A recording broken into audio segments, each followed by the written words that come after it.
Bonsoir, chers téléspectatrices, chers téléspectateurs. Bienvenue sur le plateau de Zouk Télévision, de votre émission favorite, Le Kiosque.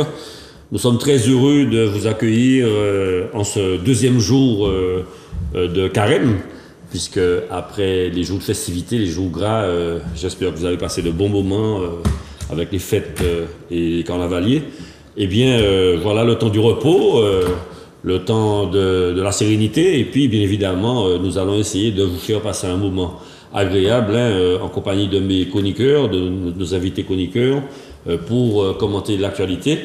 Et voilà, comme à l'accoutumée, je vais donc accueillir les uns et les autres en leur demandant leur actualité. Alors Michel, bienvenue, merci d'être là. Michel Blanchy, rédacteur en chef du journal Justice. Merci d'être là. Et puis je vois que tu as titré Justice, extravagance en Ching Pong Tong. Donc voilà, est-ce que le carnaval c'est ton actualité de cette semaine? Oui, alors effectivement, le Justice se doit de tenir compte de la promotion de notre patrimoine. Le carnaval fait partie de notre patrimoine depuis l'époque de Saint-Pierre jusqu'à maintenant. Et il a suivi l'évolution de la société martiniquaise. Mais mon actualité à moi, c'est quand même février 2009. Parce que le 5 février 2024, ça faisait 15 ans que la Martinique entamait une grève historique, peut-être le mouvement le plus important de son histoire moderne, qui a duré 38 jours, et où le thème central, c'était le problème de la vie chère. Et nous constatons aujourd'hui que la question de la vie chère reste au centre des préoccupations des Martiniquais. Et alors là, il y a toute une réflexion à se faire. Pourquoi? Bon, mais le fait c'est que, malgré tout, je ne serai pas plus long, il y a une petite musique qui vient de la partie droite du champ politique et social, c'est que cette grève n'a servi à rien de bon. Et ça fait reculer l'économie. C'est faux. Il y a eu quelques mesures quand même. Eh bien voilà. Bon, la première mesure, c'est une baisse de 20% de 400 produits de première nécessité. Première chose, s'il y avait une baisse aujourd'hui de 20% de 400 produits, je pense que les Martiniquais s'en rendraient compte. Et le deuxième résultat, puis il y en a eu d'autres. Le deuxième résultat important, c'est qu'on a obtenu 200 € d'augmentation de salaire, de prime de vie chère pour tout le secteur privé. Bon, ça a duré 3 ans. Donc, par conséquent, dire que le mouvement et puis il y a eu beaucoup d'autres résultats sur le prix de l'eau, le prix de l'électricité, etc., etc., etc. Bon, le problème, c'est qu'il n'y a pas eu de débouché politique. Et là, il y a eu des divergences entre les forces politiques. Quel débouché politique donnait un grand mouvement social? Bon, et là, je réserve mes réflexions pour un autre moment. Ah bon, parce que tu es en train de travailler dessus. Je l'ai écrit dans mon éditorial de Justice de cette semaine. La semaine prochaine. Alors, en gros, le débouché politique, c'était le pouvoir martiniquais. C'était le pouvoir martiniquais. Alors que les mauvaises langues disent que c'était un mouvement intégrationniste, c'est-à-dire que pays à CETA, nous pays à CEPATAIO, ça voulait dire que nous voulions davantage de pouvoir d'achat dans le sens d'être davantage entre guillemets français. Mais non, mais c'est certains sociologues qui ont dit ça. Hein. Oui, mais tu n'es pas d'accord? Mais la sociologie n'est pas une science. Bon, mais ils vont apprécier. Merci beaucoup. En tout cas, une science humaine. La sociologie est une science, mais les sociologues ne sont pas toujours scientifiques. Bon, tu t'es fait quelques amis. Certains diront de même des sciences économiques. Voilà, exactement. Ils sont pas très nombreux dans le pays, de toute façon. Bon, en tout cas, messieurs, je vous laisse responsable de vos propos. J'aime bien dire ça en boutaquine, bien évidemment. Raphaël Zéminot, bienvenue, merci d'être là. Et puis, comment s'est passée ta semaine? Et puis, quelle est ton actualité? Qu'est-ce qui t'a marqué ou qui te retient particulièrement? Toujours avec un grand plaisir d'être avec vous, parce que ça nous permet de discourir et puis parfois de nous affronter. Notre ami Danny Chomé, là aujourd'hui, ça va secouer, n'est-ce pas? Mon actualité est tout à fait prosaïque, hein, c'est-à-dire aujourd'hui, j'ai passé mon temps à l'église. 2 enterrements, un ce matin et un cet après-midi. Ah. Et cet après-midi, c'est l'enterrement de Sergio Consung. Je parle de lui parce que ce sont des hommes comme ça, comme lui, qui structurent des quartiers. On peut dire qu'il est parmi ceux qui ont structuré le quartier de Terre-Saint-Ville. Commerçant, homme de bon cœur, homme généreux. Ah oui. Et Tenir Monetega dit, si vous faites, et c'est un de ses enfants a dit ça cet après-midi à l'église, il a écrit ça aussi, si vous faites, je vais pain, mais pas voler moi. Pas voler moi. Pas rentrer à dans commerce moi, puis pour voler moi. Je vais mais pas voler moi. Donc c'était un homme généreux. Et le quartier lui est reconnaissant. Alors, au Kansung, donc ça veut dire que c'est un Chinois, enfin, sa descendance chinoise, il était marié à une Martiniquaise, comme quasiment tous les Chinois qui sont venus au Terre-Saint-Ville. Les Oyong, les Okansung, les Oyong, ils se sont tous intégrés de manière totale. Donc ce sont de vrais Martiniquais. D'ailleurs, Serge Okansung, l'autre qui a dit quoi qu'il y ait Chine, parce que c'était son petit surnom, Chine. Pas qu'il y ait Chine, moi Martiniquais pas so. Donc tu vois, donc nous avons perdu cet homme-là, il avait déjà fermé son commerce, mais c'est dommage parce que tous ces petits commerces qui structuraient le quartier sont en train de disparaître au profit naturellement d'une sorte de déstructuration du quartier qui est tout à fait déplorable. Petite supérette qui faisait l'angle juste à côté du Lèche-Doigt. Exactement, côté du Lèche-Doigt. Tout à fait. Mais est-ce que ce n'est pas la concurrence des supermarchés et puis... C'est pas la concurrence des supermarchés forcément, parce que tu sais, tu as toute une population qui est un peu captive dans le coin. Tu as le Terre-Saint-Ville, mais pas seulement. Tu as l'Ermitage, ce sont des personnes qui ne sont pas motorisées, qui n'ont pas de moyens de locomotion. Donc ils venaient facilement dans ces petits commerces. D'ailleurs, son commerce a fermé, certes, mais il y a, par exemple, le commerce qui était tenu par les Oyong, qui est un peu plus loin, près de l'école des filles, Solange Londas aujourd'hui, qui fonctionne très très bien. Pourquoi? Parce que c'est une clientèle à proximité qui fréquente ces commerces-là sans aucun problème. Et c'est des supérettes qui donnaient des crédits, il y avait un carnet de crédits. Absolument. Voilà. C'est toute une littérature, voilà, il y a tout un récit autour de ça. Tout à fait. Donc voilà quelle a été mon actualité d'aujourd'hui. Elle est très fraîche, très récente, mais je tenais à le dire parce que franchement, c'est un quartier qui est en train de se déliter, enfin, de connaître quelques difficultés à cause de ça précisément, parce que ces petits commerçants sont en train de disparaître. Très bien. En tout cas, merci pour lui. On salue la famille, effectivement. Et c'est un monsieur que j'ai eu l'occasion de croiser et qui était effectivement quelqu'un de fort appréciable. Daniel Chomé, bonsoir, bienvenue, merci d'être là. Et puis, donc, on a pu se croiser pendant ce carnaval un petit peu animé. Et voilà, je vais te poser la question de savoir comment vas-tu et puis qu'est-ce qui a retenu ton attention cette semaine? Alors, ce qui a retenu mon attention cette semaine, en fait, j'ai envie d'échanger avec vous sur une rencontre que j'ai eue samedi matin avec des jeunes Chelchérois, mais aussi des jeunes Foyalais, des jeunes Martiniquais, des cadres diplômés qui avaient sollicité un rendez-vous auprès de moi pour me parler d'un problème qu'ils ont, leur génération qui veut retourner s'investir et s'engager, y compris politiquement en Martinique, sur la difficulté, sinon l'impossibilité pour eux d'accéder à un logement, d'accéder à la propriété. Alors, pour plusieurs raisons, certes, la ville de Chelcher caracole parmi celles sur lesquelles les questions de spéculation foncière sont les plus importantes. Ça veut dire que la ville est quand même attractive, mais de manière beaucoup plus générale, il y a un vrai sujet qui se pose. Bon, il y a d'autres actualités qui se télescopent, qui viennent sur cela. C'est aujourd'hui, est-ce qu'au nom de la libre circulation des biens et des personnes, on peut considérer que la terre martiniquaise est une marchandise comme une autre? Moi, cela, je dis clairement, ce n'est pas possible, et que si nous ne prenons pas garde à cela, non pas que je sois de ceux qui parlent du grand remplacement, je dis qu'il est important pour nous, politiques, de trouver à cela des réponses. Parce que viendront s'agréger sur ces colères et ces frustrations des éléments qui, demain, risquent de nous dépasser. Il n'est pas normal aujourd'hui que face à un tel sujet, il y ait si peu de parole politique. Alors moi, je pense que je ne suis pas détenteur de la solution. Ça mêle tellement de sujets juridiques, économiques, financiers. Je crois qu'il faut qu'il y ait de vraies assises. Et institutionnelles aussi. Et institutionnelles, sans doute, de vraies assises sur cette question. Pour ma part, dans l'état actuel merci Béatrice.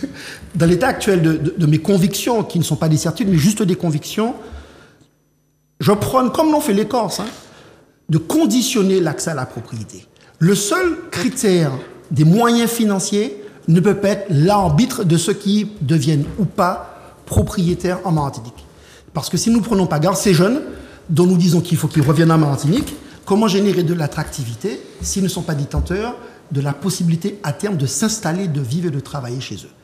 Quand à cela s'ajoutent les questions de Airbnb et que les locations saisonnières prennent le pas sur les locations de longue durée, nous allons là vers une crise qui donnera sans doute à réfléchir. Et moi, je dis que sur ces questions, anticipons et prenons de vraies décisions politiques courageuses. Et s'il y a un marronnage à organiser, en tout cas, moi, je suis de ceux qui disent qu'il y a à investir là de vraies décisions et de vraies positions communes en Martinique, qui transcendent les questions de parti, à mon avis, parce qu'elles sont trop importantes et qu'elles concernent l'avenir et le fait que nos jeunes, mes enfants, mon fils, les tiens, ta fille, demain puissent venir exercer et vivre en Martinique. Très bien. Quand tu parles de marronnage, il s'agit de marronnage institutionnel, bien sûr. L'état actuel de la Constitution ne le permet pas. Les Corses ont pris une initiative pour, même si je sais que les Corses ont eu l'habitude de faire le choix d'armes là où nous avons prôné les armes miraculeuses, d'accord, donc il y a quand même eu mort et assassinat de préfets. Je ne dis pas que c'est ça la voie, mais j'observe qu'en Corse, il y a sur ces questions-là des vigilances qui sont prises, des attentions qui sont prises que je ne perçois pas dans mon pays. D'accord. Alors, il y a là sans doute un vrai sujet et de vraies décisions à prendre pour que la terre martiniquaise ne soit pas juste un produit que l'on peut acheter dès lors qu'on en a les moyens. Merci beaucoup. Et voilà, Béatrice Bellé, la star de l'émission. Oui, je le dis parce que, bon, tu sais, je reçois tellement de compliments à ton endroit que parfois j'en prends ombrage un petit peu. C'est parce que je suis la jeune fille, je suis la seule femme, je suis la seule femme. Non, et puis avec le talent qu'on te reconnaît, merci d'être là et donc je vais te demander ton actualité de la semaine. Merci et bonsoir à tous sur le plateau, bonsoir aux téléspectatrices et téléspectateurs de Zouk TV et singulièrement du kiosque qui, en tout cas moi, me font des compliments pour tout le monde et nous félicitent de la qualité de nos interventions. Alors je redis que nous prenons le temps de préparer en effet ces émissions, que c'est pas, on va pas au petit bonheur la chance, on n'invote pas des chiffres, on invite d'ailleurs souvent les téléspectatrices et téléspectateurs à aller vérifier s'ils veulent ce qu'on dit. On a des sources et puis après on a des opinions et des convictions qui font qu'on peut avoir des avis différents. Mon actualité, alors voilà, j'ai remis ma robe noire, je suis en deuil, alors bon, un peu deuil de Vaval pour mettre une petite touche post-carnavalesque, parce que oui, j'ai fait mon carnaval et j'ai couru, j'ai encore des petites traces de paillettes, mais ça va être, d'ici quelques jours, ça va être réglé. Je t'ai entendu du coup, Raphaël, et du coup, j'embrasse très fort ma copine Audrey Hawkinson, parce que je ne savais pas qu'elle avait perdu son papa. Deuil aussi, et j'embrasserai fort une jeune femme, Géraldine, qui a monté une association pour les parents qui ont des enfants en situation de handicap. Malheureusement, le petit Nathan nous a quittés après avoir lutté durement. Il a été partout où on ne l'attendait pas et bon, le ciel l'a rappelé. Donc je voulais embrasser très fort Géraldine et lui dire à elle et aux siens que je pense très fort à eux, mais j'aimerais à l'occasion qu'on parle de cette fameuse prise en charge du handicap en Martinique. C'est un combat pour les parents notamment, et ça ne devrait pas l'être parce que ça peut nous arriver à tous. Deuil aussi parce que une femme est morte à nouveau sous les coups de son conjoint, et en l'occurrence un coup de feu. Une jeune femme mercredi, c'est mercredi, la nuit de mardi à mercredi. Mardi à mercredi. a été assassinée par son conjoint. Une jeune femme de 22 ans a été assassinée par son conjoint par arme à feu, avec un coup de feu dans la tête. Elle n'a pas évidemment survécu. Donc encore une fois, aujourd'hui on est en France, on se met dans la France, mais on est quand même à près de 23 féminicides du coup, puisque encore aujourd'hui il y a une jeune femme de 29 ans qui dans le Var est également décédée sous les coups de son conjoint. Donc quand on a des associations féministes qui disent qu'il faut en finir avec cette idée que les femmes sont des biens à disposition de leurs hommes et qu'on parle de cette mentalité du patriarcat, on n'est pas en train de faire la chasse aux hommes, mais on est en train de dire qu'il faut continuer à éduquer parce que malheureusement plus ça va et moins cette éducation peut-être arrive à s'imprégner. C'est le devoir de tout le monde en tout cas de travailler à ça. Et puis comme autre actualité, Grégory, si tu le veux bien, une grosse actualité, et tu en parlais à l'instant, Dany, dimanche 18 février, domaine de la Pagerie, une manifestation de soutien à Monsieur Hervé Pinto, en tout cas à cette idée justement que nous devons être vigilants sur le foncier martiniquais et qu'il y a des personnes qui luttent. On peut parfois être d'accord, ne pas être d'accord, mais enfin la réalité c'est que il faut que nous soyons éveillés sur ces questions-là. Il y a eu des personnes, des élus, comme des notaires, comme d'autres, des personnes véreuses, malheureusement, et ça n'amène malheureusement aussi qu'à des espèces de drames. Ce sont des drames parce que à partir du moment où ce que vous faites génère ce que vous avez généré de faux génère tout ce qu'il y a après de faux, pour revenir sur tout, c'est compliqué. Et je m'explique très rapidement pour redire un peu cette histoire. Une famille est héritière de 14 mètres carrés, un membre peut-être de la famille s'accapare grâce à un acte notarial. 14 hectares.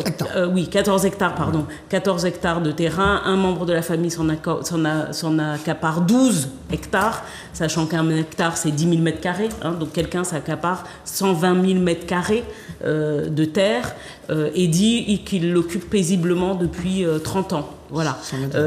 Et sont construits sur un terrain des villas, mais les héritiers font appel. Le juge dit l'acte qui a donné la propriété à cette fameuse personne est faux. Et frauduleux, enfin en tout cas est annulé. Il n'existe pas. Ce qui veut dire que tout ce qui découle après, le droit c'est ça.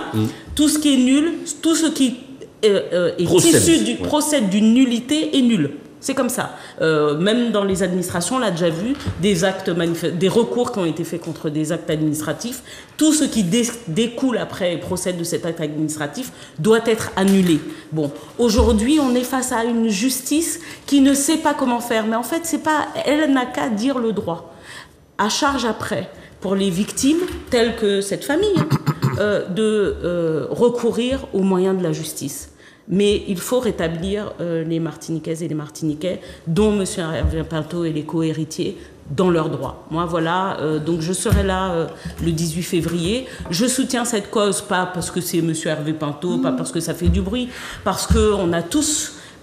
moi, j'ai eu dans ma famille l'occasion d'avoir malheureusement des personnes flouées par des notaires véreux parce que nous avions des grands-parents, des arrière-grands-parents qui ne savaient pas bien lire, ne savaient pas bien écrire et qui se sont fait avoir et qui ne savaient parfois même pas que leurs grands-parents avaient souffert pour acquérir des terres et puis en fait qui ont tellement vu un tel là qu'ils ont même cru qu'un tel était réellement propriétaire. Et puis on avait cette culture un peu de l'omerta dans les familles où on ne se disait pas tout, les parents ne disaient pas toutes leurs affaires aux enfants. Voilà, donc tout ça pour dire, ça, il faut être là. Et puis il va falloir aussi que les Martiniquais s'assiedent pour régler leurs problèmes et leurs affaires de patrimoine, pour que leurs enfants sachent, pour mettre en œuvre les successions tout ça à dents et j'espère qu'on va pouvoir organiser aussi peut-être des moments d'information et d'aide aux familles sur ces sujets-là. Voilà. Voilà, très bien. Donc au 18 février, tout le monde, dimanche 18 février. Très bien, très bien. Alors Merci. donc, effectivement, histoire très complexe parce qu'on a eu l'occasion d'en parler. Parfois, il y a des personnes de bonne foi qui ont acquis des maisons sur ces propriétés-là et puis ces maisons-là, voilà, ces maisons-là. Il n'est pas le seul propriétaire, il ne peut pas être le seul jouisseur des bénéfices d'un acte frauduleux. Voilà. Il y a un problème de fond sur ça. Tout à fait. Et comme l'a dit Béatrice, si nous ne traitons pas ces choses-là dans le droit, elles peuvent malheureusement tenter de se traiter autrement. Et là, je pense qu'il faut vraiment du courage politique pour qu'on dise cela ne peut plus durer en Martinique. Courage juridique et judiciaire aussi. D'abord, c'est le préalable, le courage politique. Il faut que nous clair. Voilà. En tout cas, merci beaucoup pour vos propos introductifs. Donc, ça plante un petit peu le décor et là, nous allons attaquer les sujets proposés par Manuela. Donc, premier sujet, Gérald Darmanin a annoncé à Mayotte une révision constitutionnelle déjà controversée destinée à supprimer le droit du sol sur l'île. Et parce que celle-ci est confrontée à une grave crise migratoire et une situation sociale et sécuritaire assez délicate. Alors, je vais un petit peu introduire pour expliquer ce que c'est que le droit du sol. Alors, il remonte à très très longtemps. C'était le fameux édit de Caracalla en 212 qu'on appelait la Constitution antonine. Et c'était une volonté de l'empereur à l'époque d'élargir la citoyenneté à tous ceux qui étaient résidents de l'Empire, simplement parce qu'il voulait asseoir une plus grande fiscalité au bénéfice de Rome. Donc, en conquérant des territoires, eh bien, tous les résidents dans le territoire de l'Empire devenaient donc redevables d'une fiscalité et donc étaient intégrés à la citoyenneté. Donc, et puis ensuite, il y a eu bien évidemment des déclinaisons. Et jusqu'à devenir le droit du sol qu'on connaît. Alors, une dernière précision, le droit du sang en général prédomine dans les pays d'émigration. Le droit du sang prédomine dans les pays d'émigration, c'est-à-dire que une sorte de volonté de tenir une liaison avec la descendance d'émigrés permet par exemple aux Haïtiens qui sont nés en Amérique de bénéficier donc du droit du sang parce que descendants d'Haïtiens eux-mêmes demeurent Haïtiens, même s'ils sont nés aux États-Unis. Et par contre, le droit du sol, il concerne surtout les pays d'immigration, c'est-à-dire des personnes qui viennent chez vous. Alors bon, je vais regarder Béatrice et te demander quel est ton sentiment là-dessus, parce que quelque part, Mayotte est une île des Comores et Darmanin vient avec, j'ai envie de dire, une volonté de casser cette réalité socio-économique. Qu'en penses-tu généralement? Je vais faire une partie du sujet parce que je sais que les autres vont développer encore davantage. La première partie du sujet, c'est ce dont tu viens de parler, Charles, c'est l'histoire de Mayotte. Mayotte, en effet, fait partie d'un archipel d'îles. Voilà. Archipel d'îles dans lequel il a un jour été demandé par la France, voulez-vous être français ? À tout l'archipel. C'est comme si on disait en Guadeloupe, à Marie-Galante, aux Saintes, et à Guadeloupe, à Saint-Martin, à Saint-Barthélemy, voulez-vous être français? Mais on considérait que c'était la Guadeloupe. D'accord? Certains ont, en l'occurrence, tout le monde a répondu non, sauf Mayotte où le oui est sorti majoritaire. Et du coup, la France dit... Ah bon, bah, en fait, on n'a pas vraiment interrogé l'archipel des Comores. On vous a tous interrogé individuellement. À telle enseigne d'ailleurs qu'après ce vote, les représentants politiques indépendantistes ont déclaré les Comores, Mayotte comprise, comme étant donc indépendants et faisant partie d'un archipel étatique indépendant. Ça veut dire quoi? Ça veut dire que, par exemple, beaucoup, donc il faut le dire aux téléspectatrices et téléspectateurs, donc archipel, on va dire plutôt à consonance africaine, c'est une île de l'océan Indien très proche de l'Afrique, avec une majorité d'ailleurs de personnes de pratiques religieuses musulmanes, dont on sait qu'il y a eu beaucoup de polygamie par ailleurs, et une polygamie qui, elle d'ailleurs, ne connaît pas de frontières. Et donc avec beaucoup d'hommes qui ont leurs femmes dans des îles différentes, dans les Comores. Bon, qu'est-ce que vous faites de ça? Qu'est-ce qu'on fait quand on a la femme, un enfant par là, des frères et sœurs qui sont de communes différentes? Les Comores sont et ont toujours été, comme toute l'Afrique d'ailleurs, des territoires de migration.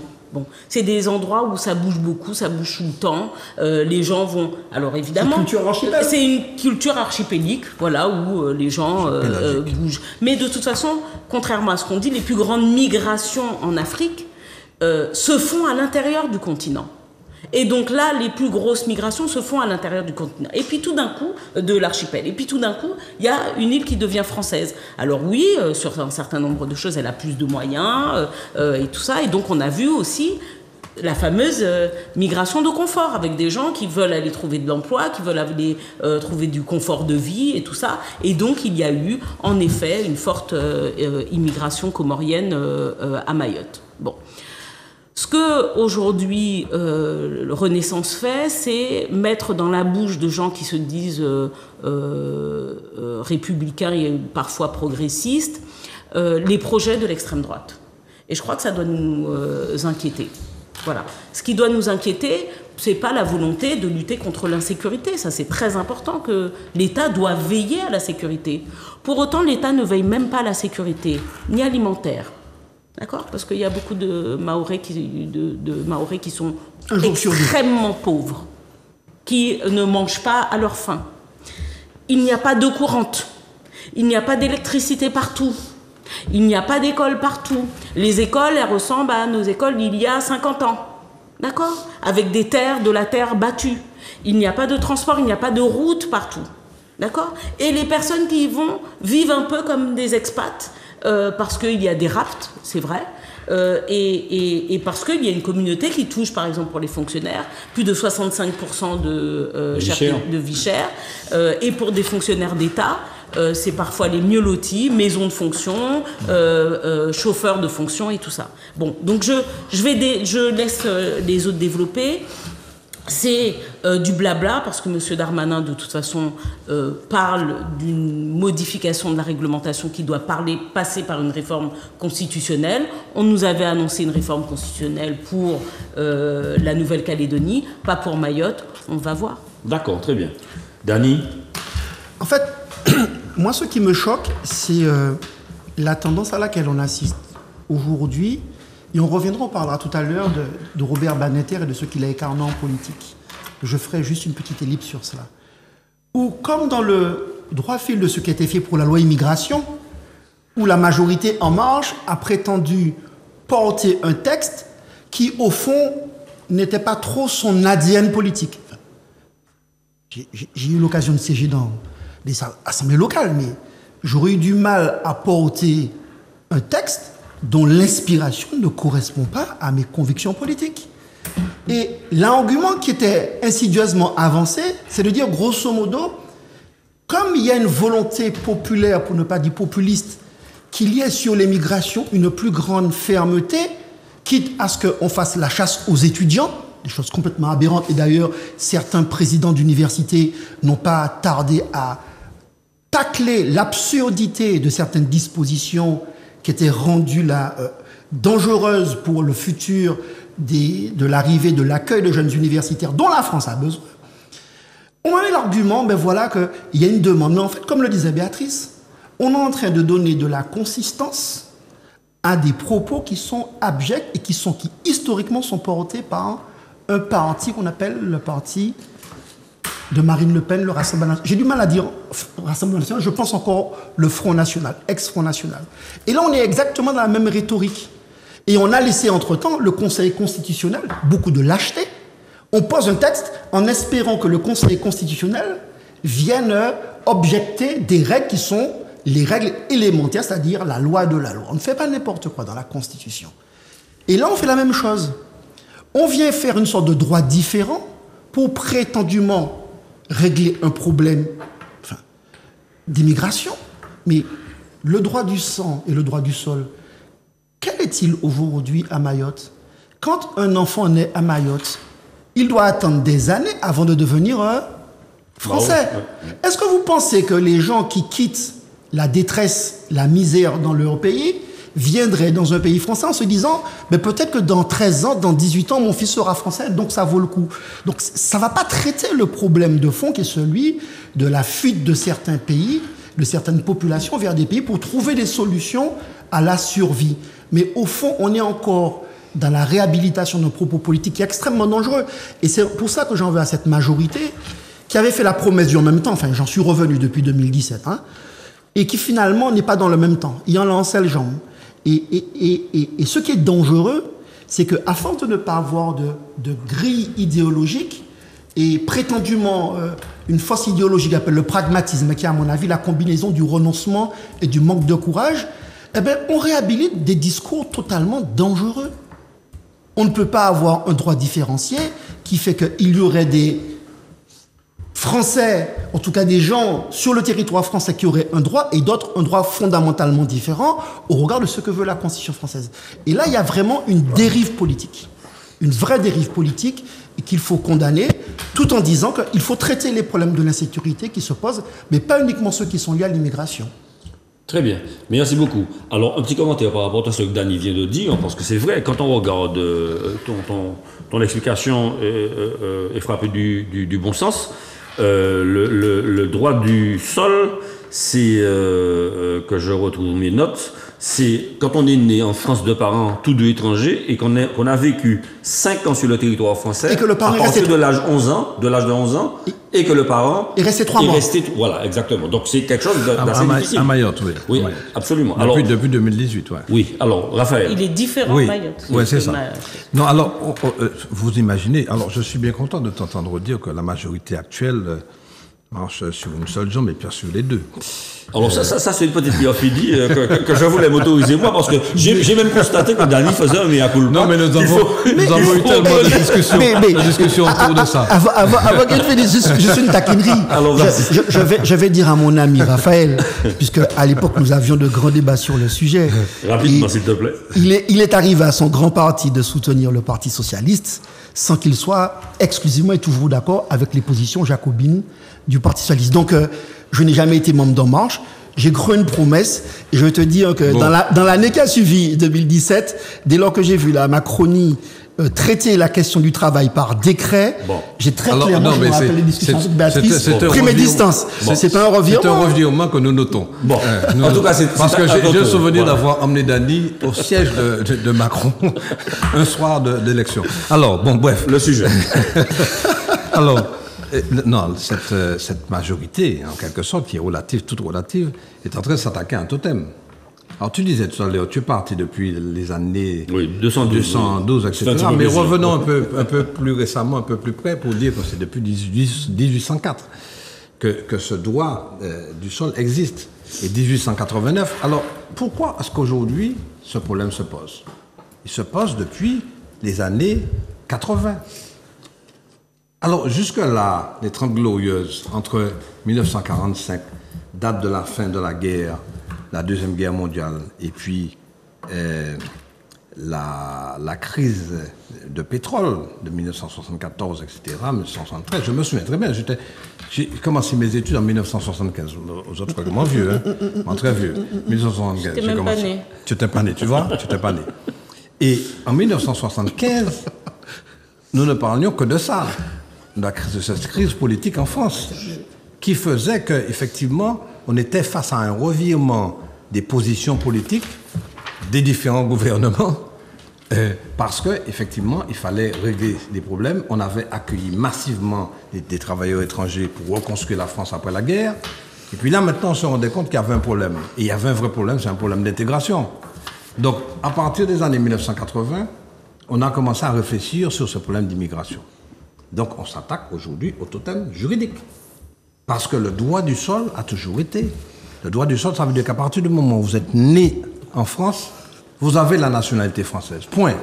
Dès votre naissance. On ne réfléchissait pas si vous avez un parent ou deux, c'est-à-dire le double droit du sol. Le double droit du sol. Non, on ne s'inquiétait pas de ça. Jusqu'en 1993, effectivement, dès que tu étais né sur le territoire français, tu acquérais la nationalité française. Comme aux États-Unis.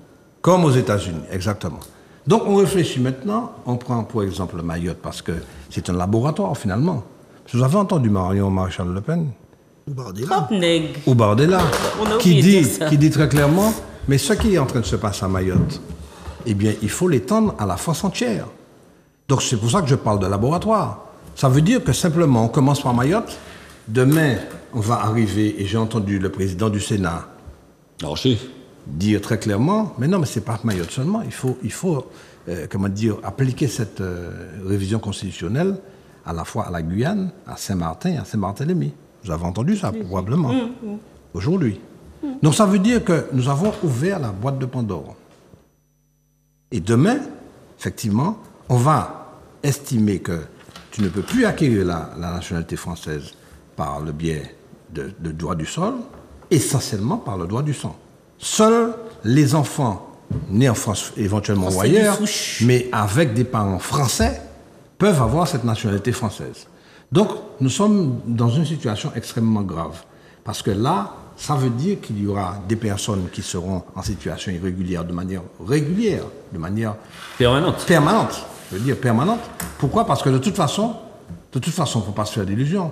Les personnes qui sont en Afrique, qui ont des problèmes de vie, des problèmes de confort de vie, comme pour les Comoriens, où il y a effectivement un écart de niveau de vie de 1 sur 10, 10, c'est ce qui est dit, ils ne vont pas s'inquiéter de la nationalité française. Ce n'est pas leur problème. Leur problème, c'est d'acquérir un niveau de confort de vie. C'est ça le problème. De survie, exactement. C'est tout. Ils n'ont pas de soins, ils n'ont pas d'hôpitaux, même si Mayotte, ce n'est pas le Pérou, mais il n'empêche que ils ont encore moins d'hôpitaux chez eux, donc problème de soins, ils n'ont pas d'école. Et puis, évidemment, ils gagnent très peu d'argent. Donc ça veut dire que ce sont des personnes qui, effectivement, viendront de toute façon. Donc il faut régler le problème d'une autre manière. Voilà. Je m'arrête là parce que tu as mis ton petit truc vert, mais il me semble que je suis défendu.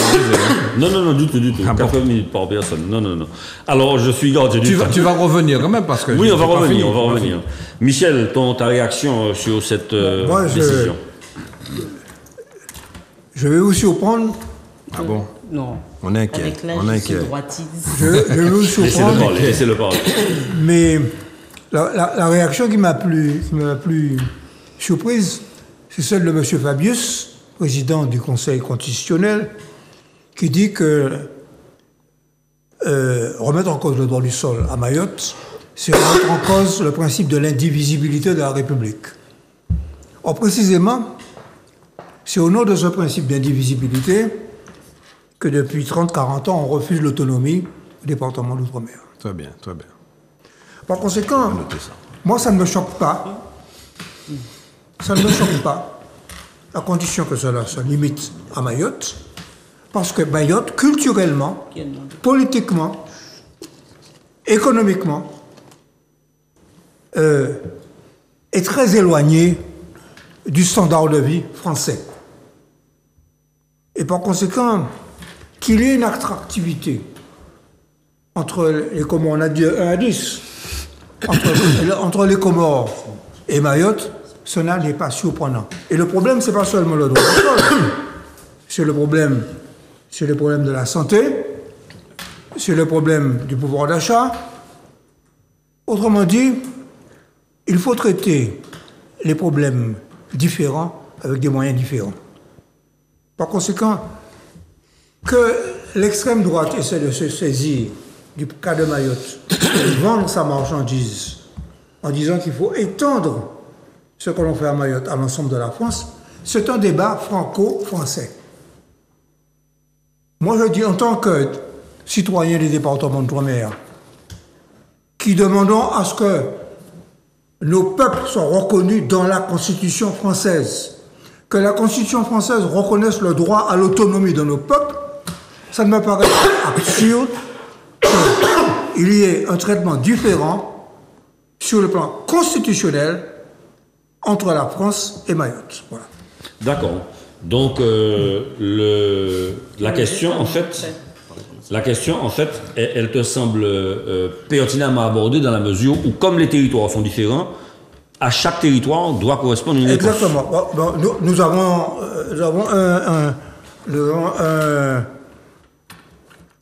un congrès qui a demandé de changer la Constitution et d'ajouter un article 73.1.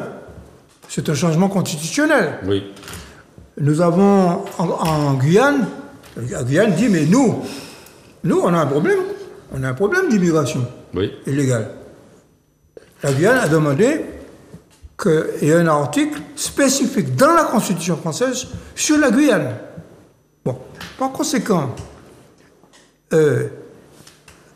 Macron a désigné des experts pour étudier le problème de l'évolution institutionnelle des autres départements d'outre-mer. Par conséquent, et il est question d'une loi Mayotte, c'est pas seulement le problème de l'immigration. Le problème du sol, du droit du sol, du droit du sang. Une loi qui va aborder tous les problèmes qui ont été évoqués ici d'ailleurs, à juste titre, le pouvoir d'achat, le mieux vivre, etc., qui doivent être dotés dans cette loi Mayotte. Non mais Michel, il faut avouer quand même que le biais de l'indivisibilité est un mauvais biais. Le biais de l'indivisibilité, et puis le droit du sol. C'est ce qu'on nous oppose. Et puis le droit du sol, c'est un mauvais biais. Attendez, vous allez voir. Il faut que nous puissions aborder le problème autrement. Moi, je dis une chose. Depuis 1960, où le Parti communiste martiniquais a pris position pour l'autonomie, c'est ce qu'on nous oppose régulièrement pour refuser à notre peuple le droit à gérer lui-même ses propres affaires. C'est les électeurs qui choisissent souvent. Raphaël, tu as demandé à revenir dessus. Non, mais je n'ai même pas besoin de 2 minutes. Ce que je veux dire, c'est que ce problème de droit du sol, c'est un faux problème. Darmanin répond. J'ai écouté d'ailleurs les députés mahorais qui estimaient qu'il fallait absolument revenir sur ce droit du sol, parce qu'ils estiment que c'est ça la solution. Nous savons très bien que ce n'est pas vrai. Quand on écoute tous les observateurs et toutes les personnes qui analysent la situation, elles te disent, ces personnes, que ce n'est pas ça, là, le problème. La preuve que l'ARS à Mayotte a fait une étude. L'Agence régionale de santé. L'Agence régionale de santé, indiquant très clairement que les personnes qui viennent accoucher à Mayotte sont là depuis plusieurs années, pour une grande part. Donc ça veut dire que des personnes venant des Comores, notamment, ou de Madagascar, ne viennent pas spécifiquement accoucher, des femmes. C'est un fantasme, ça. C'est un fantasme. Viennent accoucher à Mayotte pour que l'enfant né à Mayotte puisse obtenir, effectivement, la nationalité française. Donc ce n'est pas la recherche. Donc c'est pour ça que je dis que c'est un mauvais biais. Le biais du droit du sol n'est pas un bon biais pour exprimer nos revendications concernant un desserrement de l'étau sur lequel nous sommes dans la relation avec l'État français. Tu comprends? Donc c'est pour ça que je dis, attention, il faut que nous portions nos revendications sur autre chose, et nous en avons besoin. Bon, Dany, 1 minute 30 alors, comme Raphaël. Je crois, en vertu de la répétition, je crois qu'il y a quand même là un biais sur la question des principes qui est vraiment qu'il faut balayer. Celui qui laisserait penser que la question de la nationalité ou de l'identité est directement la question de sécurité, on met le doigt dans un engrenage qui est toxique, qui est celui qui est porté par le Front National depuis qu'il existe. La moitié des gens qui vivent à Mayotte ne sont pas des Mahorais. Ils sont comoriens ou ils viennent d'ailleurs. Oui, il y a un sujet qu'il faut traiter, mais ce n'est pas l'idée ou l'espoir de devenir un jour français qui les fait venir, comme le disait Raphaël. C'est l'instinct de survie et l'espoir de voir leurs enfants vivre mieux demain.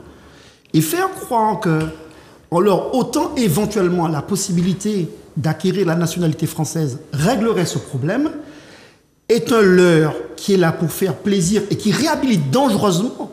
Moi, je revois Bardella dire, mais finalement, nous avons eu raison avant tout le monde. Et ce faisant, on réhabilite ce propos politique dans les partis dits de gouvernement. Et je pense que c'est extrêmement dangereux.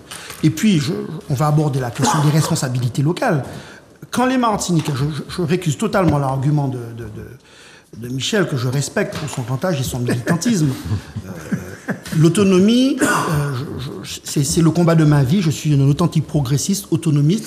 Je crois que ce que nous avons d'abord à convaincre de la pertinence de l'autonomie, c'est les électeurs martiniquais. Et je suis de ceux qui pensent qu'aujourd'hui, contrairement aux forces conservatrices de l'époque et assimilationnistes de l'époque, qui étaient les adversaires de l'autonomie, j'ai envie de dire, sans doute, les acteurs qui plaident l'autonomie sont, de mon point de vue, les meilleurs adversaires de l'autonomie qui réclament, parce que, malheureusement, dans bien des domaines, là où nous avons des responsabilités, nous n'avons pas l'efficacité politique, nous n'avons pas l'efficacité politique attendue. Alors oui, il faut combattre, il faut identifier où sont les verrous au niveau national, mais il faut aussi identifier les points de faiblesse de notre action politique qui ne plaident pas en faveur de ce que beaucoup de Martiniquais, malheureusement, je le dis malheureusement, croient de moins en moins en cette idée à laquelle je reste absolument attaché. Tu vas rejoindre Béatrice. Attends, Béatrice. Oui, mais c'est peut-être justement une chose de génération. Elle t'a passé un petit mot, j'ai vu. Mais non, mais c'est pas du tout. C'est une question attendez. de génération. Mais on se passe Allons ce qu'on s'écouter. veut déjà. Une question de génération. Bah, oui, Allons une s'écouter. question, bien sûr que c'est peut-être une question de génération. Vous nous avez donné un héritage, on est capable. On est peut-être. Mais on assume. Voilà. Et notre génération des années 70, milieu ou début des années 70, est en capacité de dire qu'il y a un bel héritage. Moi, je le dis souvent, il ne faut pas dire que rien n'a été fait et que rien n'est fait. Mais il y a encore beaucoup qui reste à faire. Et c'est pas aujourd'hui à vous, septuagénaires ou octogénaires, que l'on demande. Mais non, mais c'est pas obligatoirement à vous que l'on va obliger à résoudre les problèmes. Et on doit aussi nous faire notre part, et d'autres vont faire leur part, et on espère, mais vous avez d'ores et déjà emmené beaucoup dans la pensée politique. Pour ce qui est mais il ne faut pas le prendre comme un affront. Nous, quand on nous dit vous êtes jeune à 50 ans, on l'accepte. Donc quand on vous dit que vous avez 70 ans ou 80 ans, il faut l'accepter, c'est une réalité. Mais ce n'est pas un défaut, ça va avec l'expérience. Non, mais j'en ai pas fait un argument, j'ai dit que vous avez eu un apport, si tu le prends comme le fait que je dise qu'il y a un apport politique important et une critique, je ne sais pas. Sur ce qui est de Mayotte, moi je crois qu'il faut inlassablement répéter qu'on ne peut pas régler tous les problèmes à coup de droit, par contre on doit les traiter à coup de moyens. On ne peut pas pondre une loi, aujourd'hui c'est un peu ce que laisse à croire Damanin, qu'on peut pondre une opération Gambouchou 2, c'est-à-dire déloger des gens d'un coup de cuillère à peau, on peut modifier la constitution d'un coup de cuillère à peau, alors que les moyens d'avoir la nationalité à Mayotte sont déjà beaucoup plus durs qu'ailleurs. Demain, du coup, si on a une forte vague d'immigration, je ne sais pas, de Sainte-Lucie, de la Dominique ou de machin, on va nous dire, ah bah tenez, on n'a jamais pu répondre à vos demandes d'évolution statutaire. Par contre, on va pouvoir vous faire une petite loi constitutionnelle sur ça. Donc je crois qu'il faut être prudent, il faut avoir du recul et ne pas céder à cette petite musique de la haine et de la peur de l'autre. Alors merci Béatrice. Alors Michel, je te donne la possibilité de répondre en disant simplement qu'aujourd'hui, il y a à peu près 50 millions de réfugiés climatiques et autres. Pas de guerre, hein, de réfugiés climatiques et autres, c'est-à-dire économiques, etc., dans le monde. Ouais. En 2050, il y en aura 200 millions. Bien sûr. Donc c'est une réalité qu'il faut prendre en compte. Et de toutes les façons, comme disaient Dany et Béatrice, c'est un phénomène qui va aller en s'accentuant. Bon, alors écoutez, moi on peut parler de tous les problèmes en même temps et les mélanger. Bon, alors je vais prendre deux arguments. Premier argument, oui. Le problème de l'autonomie, il faut d'abord convaincre les Martiniquais et régler les problèmes d'aujourd'hui qu'on ne règle pas. Bon, c'est un faux argument. C'est un faux argument. Le problème que je soulève, c'est que sur le plan, l'aspect juridique, l'aspect économique et l'aspect juridique du problème qui nous est opposé, oui. Et ce n'est pas une question de septuagénaire, de quinquagénaire ou de nonagénaire, c'est une question politique et juridique. La gauche française, y compris le Parti communiste, nous a opposé souvent l'indivisibilité de la République. Oui. Et ce principe, c'est en vertu de ce principe que nous ne sommes pas reconnus comme des peuples, mais comme des populations. Oui. Donc, par conséquent, le fait que la Constitution française change et distingue les différents peuples qui sont sous sa tutelle est un principe que nous devons gagner. Et s'agissant de Mayotte, Mayotte est culturellement, il a dit, de culture musulmane etc. Il y a un différentiel de niveau de vie considérable que même en faisant un plan Marshall, un plan de Constantine, que les Français ne vont pas résoudre d'aujourd'hui. Par conséquent, il faut traiter différemment des problèmes différents. Et par conséquent, le problème, entre autres, de l'immigration irrégulière est un des problèmes, pas le seul, un des problèmes de Mayotte. Voilà. Bon, en tout cas, on a tous fait Juste dire que dans cette France qui est unie et indivisible, j'observe que la Nouvelle-Calédonie, Tahiti, la Polynésie, Saint-Barth ont trouvé des dispositions et des dispositifs qui leur permettent d'avoir convaincu leur peuple que c'est dans cette direction qu'il faut aller. Aujourd'hui, je reste persuadé que si nous n'avons pas franchi ce cap-là en Martinique, c'est pas parce qu'il y a en face de nous un obstacle, c'est parce que nous n'avons pas su convaincre, et j'en suis attristé parce que c'est le combat de ma vie, soit par l'exemplarité de nos performances politiques et j'ai envie de dire de notre performance institutionnelle, que donner aux élus martiniquais plus de responsabilité, c'est la solution. J'étais porteur de l'habilitation à l'époque transport, le dispositif réglementaire qui permet aux élus martiniquais de s'approprier complètement la question du transport. À l'époque, c'est comme ça que j'ai vraiment fréquenté Béatrice. Elle était technicienne à l'espace sud. Très bien. On a porté l'habilitation sur l'énergie. Je n'étais pas seul, j'étais dans une majorité. À l'heure où nous parlons de responsabilité supplémentaire, Charles, je n'ai jamais vu la moindre évaluation de ces espaces sur lesquels nous pourrions dire on a fait la moitié du chemin, le quart du chemin, les trois quarts du chemin. Et d'un point de vue intellectuel, ça me pose un problème. Parce que si on veut aller vers plus de responsabilité, il faut pouvoir identifier les limites de l'exercice de la responsabilité dans l'état actuel des choses, tu vois. Et plutôt que d'être dans le décret, dans la posture, et c'est peut-être ce qu'un peu dit brutalement Béatrice, vous avez votre part du chemin. Moi, j'ai beaucoup de respect pour le chemin qui a été parcouru. On oublie qu'en 1945, nous étions des citoyens de seconde zone.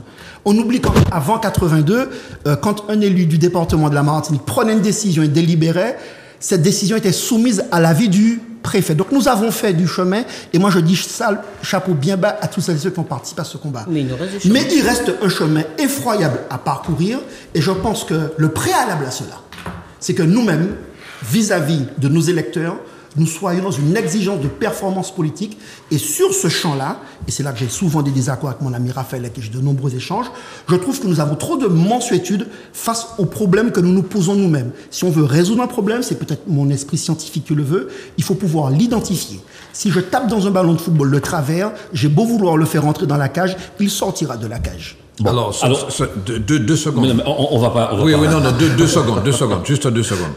Juste pour dire que c'est un problème d'éducation de la population, il faut commencer par ça.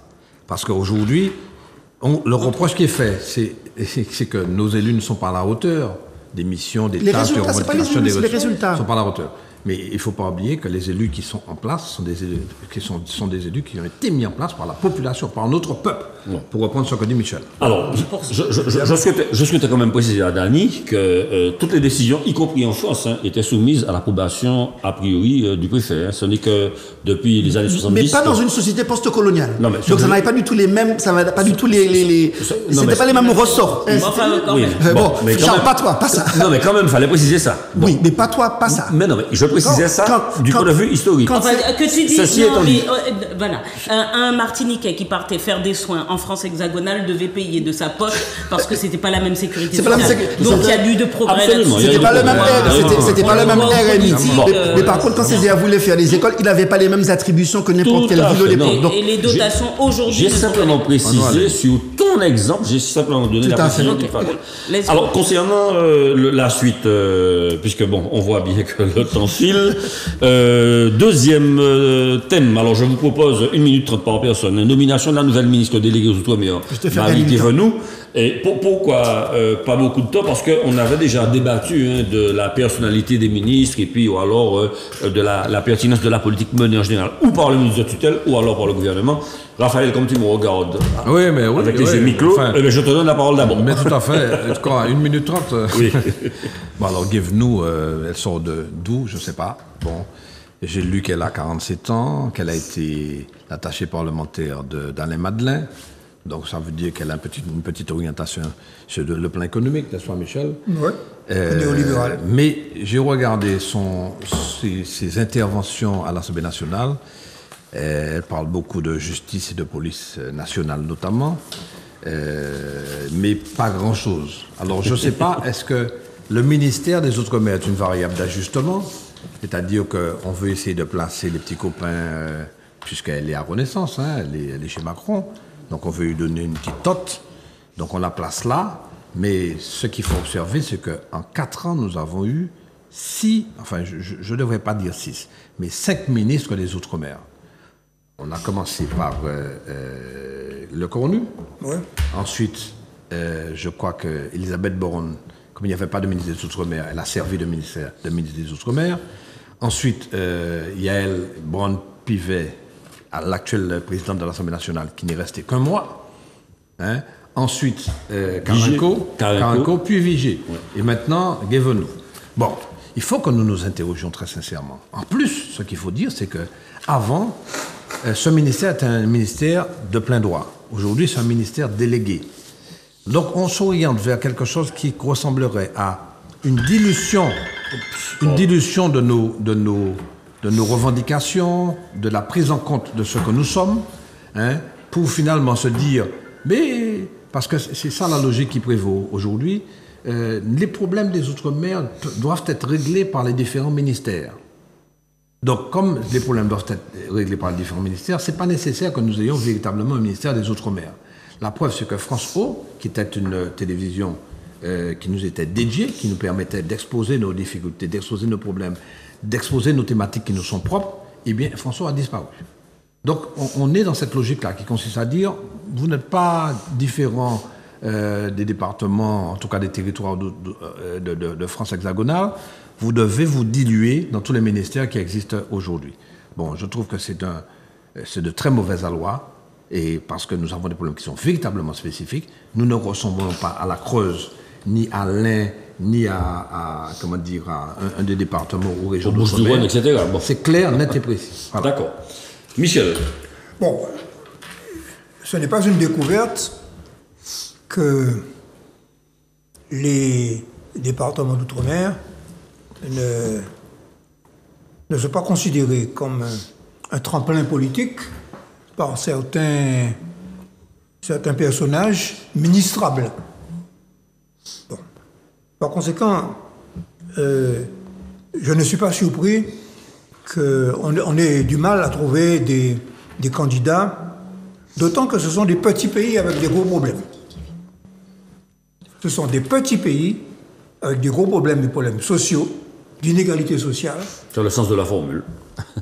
Ce sont des problèmes de développement économique. Ce sont des problèmes d'identité non résolus. En clair, un ministre d'Outre-mer qui veut s'attaquer à ces problèmes-là, il y en a quelques-uns. Il y a eu l'Unionnais, Barrette, il y a eu Lurel. Il a de fortes chances de se casser les dents. Par conséquent, le fond du problème, ce n'est ni une loi égalité réelle, je répète, c'est l'autodétermination de ces peuples.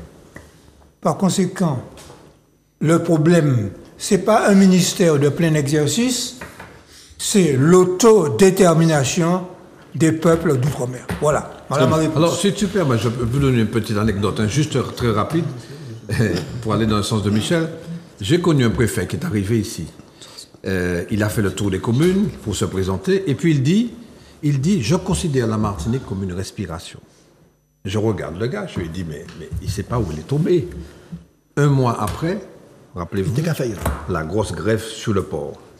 Et c'est ce qui a permis à Roger Dejarme de dire au Premier ministre Jospin, quand il est passé en Martinique, « Monsieur le Premier ministre, donnez-nous un préfet ». Et le préfet a sauté quelques mois après. Bon. Dany, donc tu vas répondre à nos camarades sur la ministre. J'ai envie de dire, rien de neuf sous les tropiques. De ce point de vue, je suis assez fidèle à la position de mon défunt et vieil ami Camille Dancière, qui sa position politique, c'est...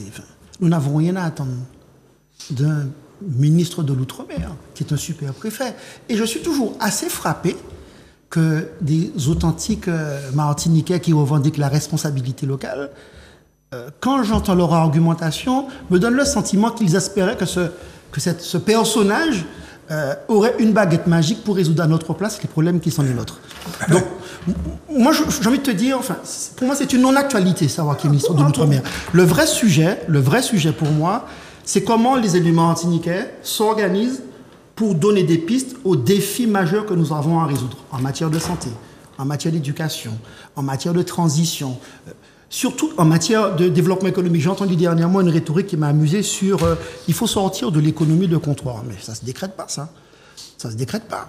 Quand aujourd'hui l'accès aux moyens financiers sont captés par des minorités qui sont des minorités puissantes et que les instances de régulation, on parlait tout à l'heure des fonds Jérémy, ne mettent pas en face des petits artisans martiniquais l'accès à ce qu'on appelle à des fonds d'amorçage pour que la collectivité, comme cela se fait dans d'autres collectivités d'outre-mer, pour que des petits entrepreneurs, des jeunes martiniquais formés et innovants puissent accéder à l'entreprise et faire valoir leurs compétences dans leur pays, on peut décréter pendant 25 ans, se taper l'estomac et dire qu'on veut faire tordre le cou à l'économie de comptoir. Allez voir la liste des gens qui aujourd'hui ont accès aux fonds européens. J'ai envie de dire que cette passivité politique-là, elle perpétue l'économie de comptoir. Alors, moi j'ai envie de dire, plutôt que de savoir qui est ministre de l'Outre-mer, je préfère concentrer mon temps sur la clarté de la performance et des projets politiques sur lesquels les jeunes martiniquais et mon pays s'engagera demain. Béatrice. Bon, 4 ministres chargés des Outre-mer en 20 mois. Je pense qu'il faut juste attendre à ce qu'il y en ait d'autres. C'est tout. Bon, tu es plutôt fataliste. Oui, mais moi, j'ai pas de... Et encore une fois, sur ce côté-là, je rejoins Dany. Je crois que c'est le projet Martinique qu'il faut arriver à travailler tous ensemble. C'est pour ça que je dis que tout le monde a sa pierre à l'édifice à mettre, avec des visions qui sont différentes. Moi, je crois qu'il faut qu'on ait ça aussi en tête. Nos poncifs ne sont pas les poncifs des jeunes de 30 ans ou des jeunes de 20 ans. Il faut qu'on les entende, il faut qu'on comprenne, il faut qu'on sache. Après, on construit la Martinique qui est celle à laquelle on appartient, c'est-à-dire une Martinique aussi vieillissante. Donc, c'est un apport mutuel. Et je crois qu'il va falloir aussi que, face à tous ces ministres, les congrès, les discussions avec les forces vives, qu'elles soient économiques, qu'elles soient politiques, soient un peu plus partagées, en tout cas que les idées soient un peu plus partagées, que les questions que Dany a évoquées tout à l'heure et que j'ai reprises, mais sur lesquelles on a déjà discuté sur ce plateau avec Michel et toi-même, sur la question du foncier, sur la question du travail, sur la question de l'économie, sur la répartition quelque part des richesses, mais sur le projet. Moi, je l'ai dit à beaucoup de jeunes en les croisant. Si c'est un Dubaï que vous voulez, construisez-le. Il va falloir que vous disiez ce que vous voulez de la Martinique, ce que vous voulez en faire. Si c'est une super île de fête, faut que nous le défi de l'excellence. Faut que nous faut que nous très très bons, faut que nous exemplaires, à d'un moment donné nous organiser fête. Si c'est ce qu'on veut, mais il y a un moment où il va falloir se décider. On peut pas. Et moi, en toute sincérité, je n'attends absolument rien de là-bas, rien. J'observe, je critique parce que c'est un droit fondamental que je me donne, mais j'attends énormément de chez moi. Voilà, j'ai vraiment un souhait et une quête inépuisable de réussite pour mon pays. Voilà. Très bien. D'accord, ça a le mérite d'être dit, hein, Madame Guévenoux. On s'en fout. Voilà. ça rime. Non, mais c'est pour ça. C'est tout. Voilà. Alors, autre sujet, le Conseil d'État, plus haute juridiction administrative française, demande à l'autorité de régulation de la communication audiovisuelle, donc l'ARCOM, de contrôler davantage le pluralisme et l'indépendance de la chaîne d'information CNews. Alors CNews, c'est une chaîne qui nous résonne à l'oreille comme étant plutôt conservatrice, plutôt tapageuse, avec un animateur en chef barbu qui a des idées assez arrêtées et puis assez caricaturales, et plutôt dirigé vers l'extrême droite. Dany, tu as ouvert les grands yeux, donc je vais te demander ce que tu penses donc de cette décision-là. En fait, c'est pas une chaîne que vous n'avez pas de mal à imaginer que c'est pas une chaîne que je pratique, mais il m'arrive une anecdote, c'est les moins buggés. Et puis, chaîne n'a pas été qu'à changer. Et moi, pour qui ça, pendant moi, t'es qu'à passer, puisque c'est 61, 62. Non, mais j'ai un problème. Et puis, là, elle a été bloquée pendant 10 000 journées en LCI. Il m'a qu'à corriger. Il m'a qu'à corriger. Alors, une télévision. C'est news. Il m'a qu'à corriger copie shooter. Et je me suis infligé l'effort d'écouter ça. Je me suis dit, qui m'en est des bouts qui arrivaient, des débats aussi absurdes. Et sans aucune contradiction, des gens qui se prétendent tous journalistes. On peut avoir des désaccords avec Michel, avec Raphaël, mais au moins il y a la place à l'altérité. Et je pense que c'est ça qui fait la richesse du débat, y compris dans les grands médias. Mais là, c'est d'un niveau d'une bassesse qui fait craindre ce que... Je lis un article de Horacio Marianne qui parlait de l'abaissement du niveau.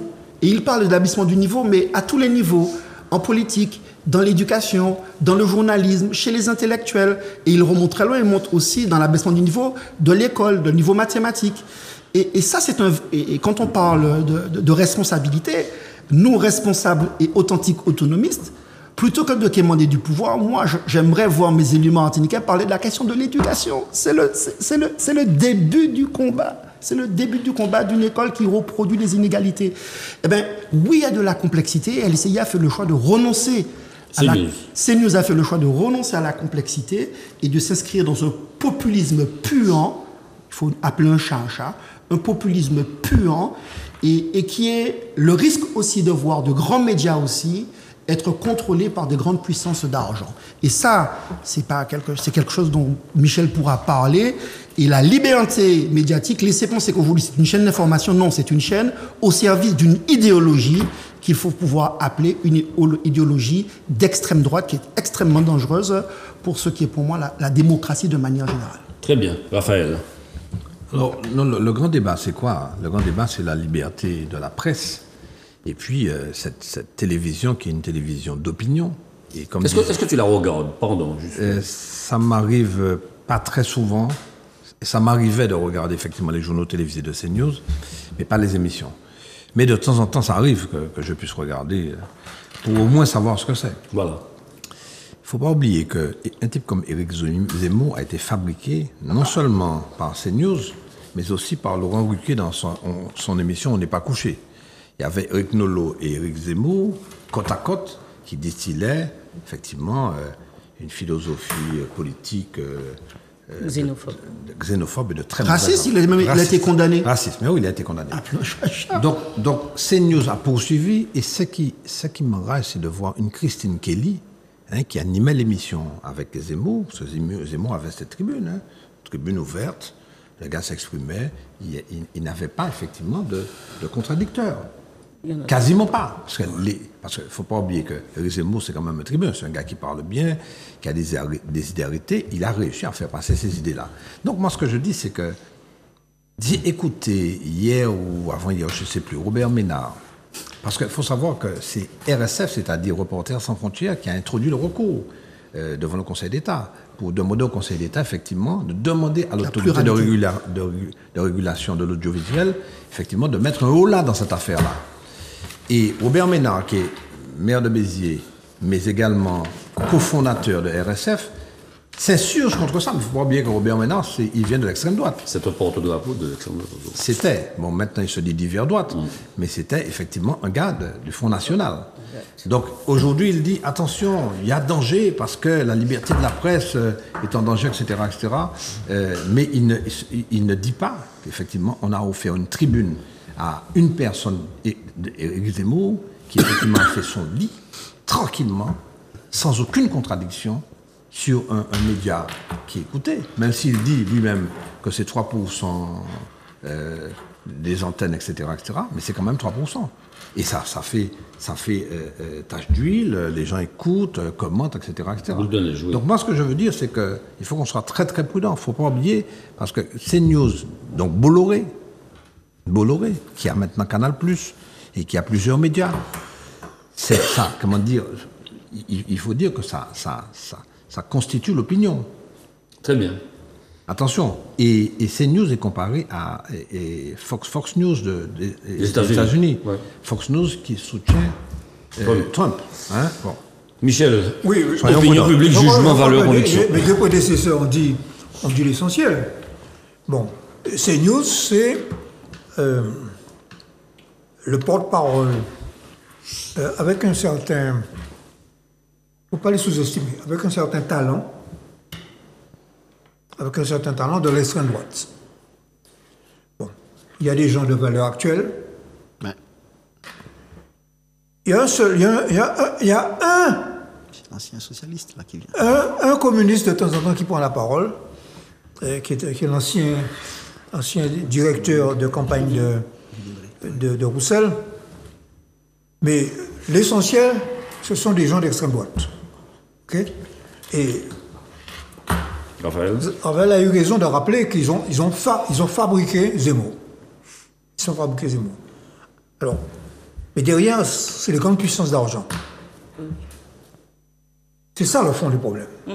C'est que tu as toute une série d'organes de presse, aussi bien des chaînes de télévision que des organes de presse, y compris des journaux, des grands journaux comme Le Monde, des journaux comme L'Observateur. Ils sont attaqués. Bon, qui sont en train d'être grignotés par des gens comme Bolloré, etc. Et c'est ça qui est le fond du problème. Et le journal du dimanche, il ne faut pas Bon, oublier. et on essaie Ouais. bon, d'acclimater les idées de l'extrême droite. Monsieur, je reviens un petit peu sur le débat de tout à l'heure.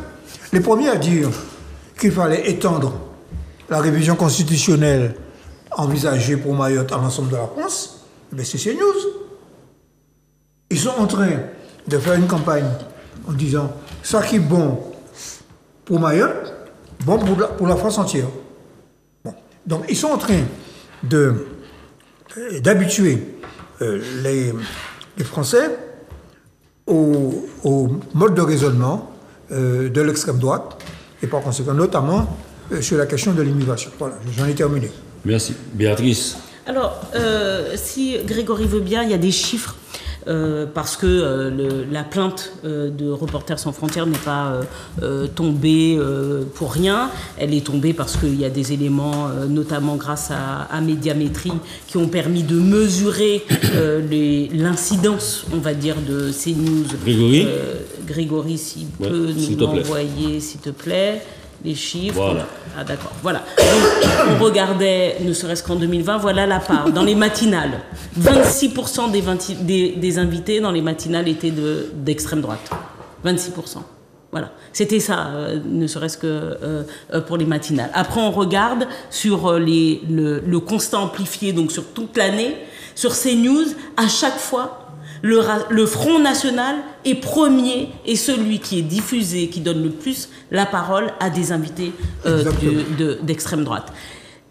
Plus que ça, les animateurs aujourd'hui, que ce soit de Laurence Ferrari, Christine Kelly, Pascal Praud et tout ça, les animateurs pourvoient des idées d'extrême droite. C'est-à-dire qu'à chaque fois que l'on dit attention, vous ne pouvez pas accuser l'immigration de tout. C'est-à-dire qu'il y a...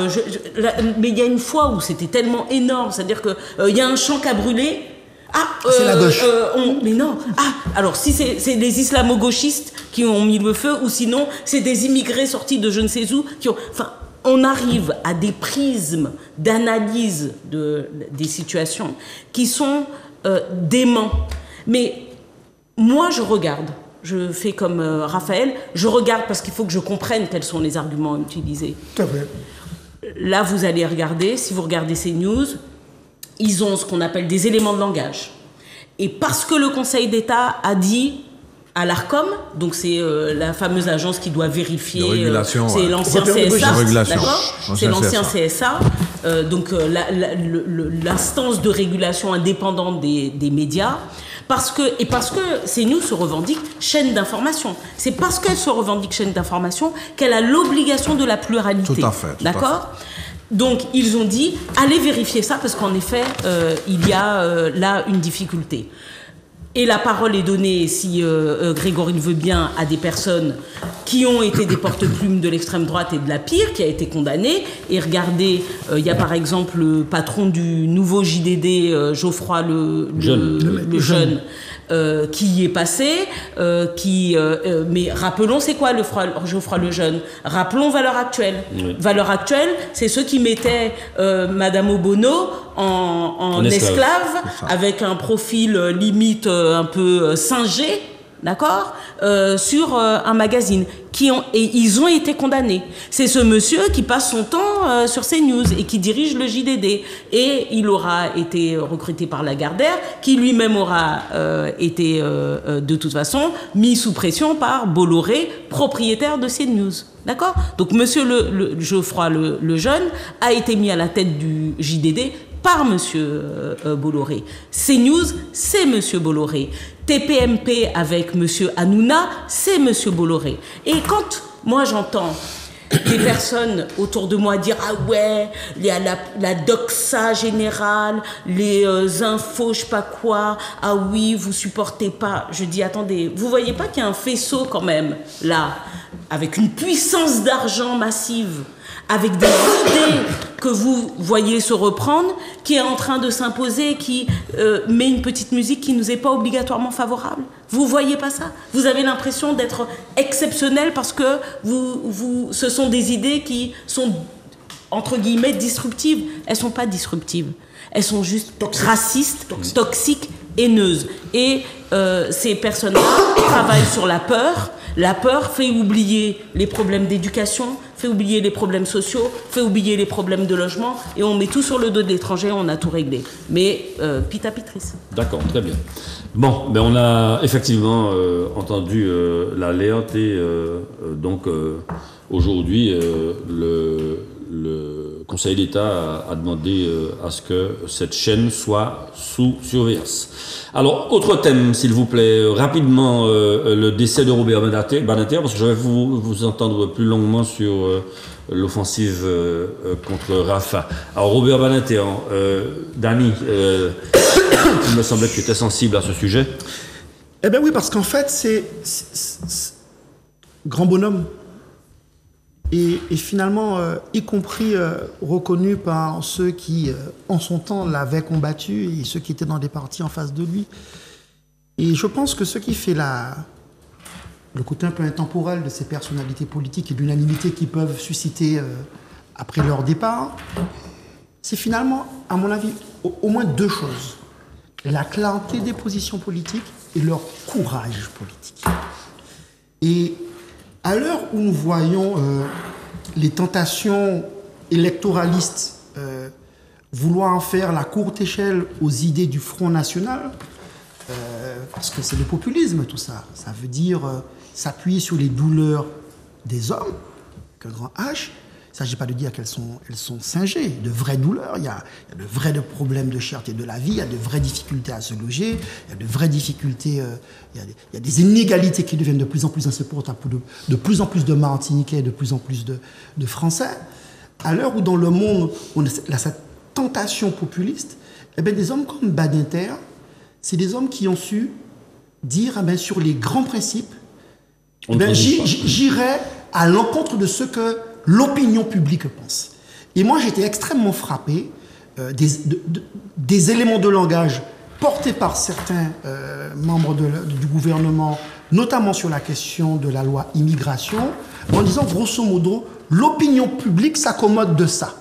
Ben, je crois que la politique, c'est l'inverse de la faculté de s'accommoder de l'opinion publique. Oui, il faut être à l'écoute de ce que dit le public, mais cela ne veut pas dire oui à tout cela. Et des hommes comme Badinter, par la position qu'il a prise sur la peine de mort et en fait j'écoutais une émission dernièrement où il a convaincu Mitterrand dans un moment, on va dire, déterminant de sa carrière politique. Quand Mitterrand vient en 1981, s'il perd l'élection, il disparaît politiquement. C'était la 3e fois qu'il venait. Eh bien, c'est comme les gens qui viennent frapper chez vous. À un moment donné, même si vous parlez de la religion, tu n'es pas de la religion, mais tu respectes le croyant. Il y a cette droiture et ce courage. Eh bien, je pense que c'était le bon moment, qu'on se rappelle qu'en politique, les raccourcis, les simplifications, les simplismes à courte vue... Ou les facilités. Les facilités à vocation purement électoraliste, les rassemblements, les raccommodages, j'avais dit à une époque, les migrants, pour juste gagner une élection qui est le seul projet, et en réalité on est d'accord sur rien, doivent céder le pas à quelque chose de beaucoup plus essentiel, qui sont les convictions et le courage. Très bien. Béatrice, alors il reste effectivement comme l'homme qui a fait la proposition d'abolition de la peine de mort, mais il a aussi abrogé le délit d'homosexualité, ça on le sait moins. Oui, mais Dany a tout dit, c'est ce qu'il y a de plus... Et alors, c'était un brillant avocat et du coup, un très bon plaideur, mais une personne de conviction. Moi, ça fait quand même partie des personnes que j'ai observées avec beaucoup d'admiration, notamment dans ma jeune époque militante, parce que, c'était en effet faire la différence entre ce qui était de la conviction et ce qui pouvait être de la simple opinion, et notamment de l'opinion qui pouvait être de l'opinion populaire. On a tous été amenés à dire « Ah, mais c'est mérité mort ». Voilà. Il avait dit nous sommes une justice qui doit punir, mais pas une justice qui tue. Bon. Et ça a posé des questions à la jeune femme que j'étais, parfois un peu vindicative, la femme que je suis et que je peux être encore, et la chrétienne également que je suis par ailleurs.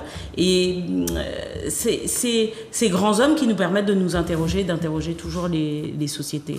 Et je crois que c'est important, voilà, de se dire qu'on ne répond pas simplement à des espèces de sentiments, des pulsions, mais on pose les choses dans la société et on s'interroge sur le fait de comment faire vivre les gens les uns avec les autres, avec toutes nos altérités, et comment les altérités, il en a parlé sur la question de l'homosexualité, puisqu'en effet, elle était considérée comme un délit, et la question de la peine de mort, c'était à l'encontre de ce que pensait à l'époque, d'ailleurs, l'opinion générale. Je crois que c'est une perte. Alors évidemment, il avait l'âge de ce grand voyage, mais intellectuellement, en tout cas, il aura laissé des choses, un héritage, et j'en prends bonne note. Et j'essaye de garder un certain nombre de choses en tête pour ne pas dériver, justement. C'est important. Toi-même, très bien. Raphaël, que peux-tu dire, puisque, bon... les amis ont beaucoup dit, Bon, c'est des grands hommes comme ça qui interviennent dans la vie politique, la vie sociale d'un territoire, et Robert Badinter fait partie de cela. On demande la panthéonisation, c'est tout à fait justifié, parce que vraiment, il a représenté quelque chose. Cette force de conviction, parce que pour aller, et Dany l'a dit là tout à l'heure, pour aller convaincre Mitterrand, lors d'une émission, alors qu'il est en campagne électorale, et comme tu disais, Dany, s'il rate ce coup-là en 81, alors qu'il avait mis Mitterrand en ballottage en 65, après, il a combattu Giscard d'Estaing en 74, mais sans succès, là, s'il ne réussit pas là, c'est la catastrophe pour lui. Et donc, réussir à convaincre Mitterrand de s'impliquer dans cette affaire, c'est-à-dire l'abolition de la peine de mort à l'encontre de l'opinion publique. Non, mais ça veut dire que cet homme-là a cette force de conviction qu'il faut saluer, très clairement. Et je veux rajouter, pour compléter un peu ce qui a été dit, c'est qu'il a été un très bon président du Conseil constitutionnel. Puisqu'on dit, nous l'avons tous lu certainement, qu'il rejetait les textes à partir du moment où il estimait que ces textes étaient mauvais, venant soit de la droite, soit de la gauche, en 9 ans, puisque le Conseil constitutionnel, c'est 9 ans de mandat.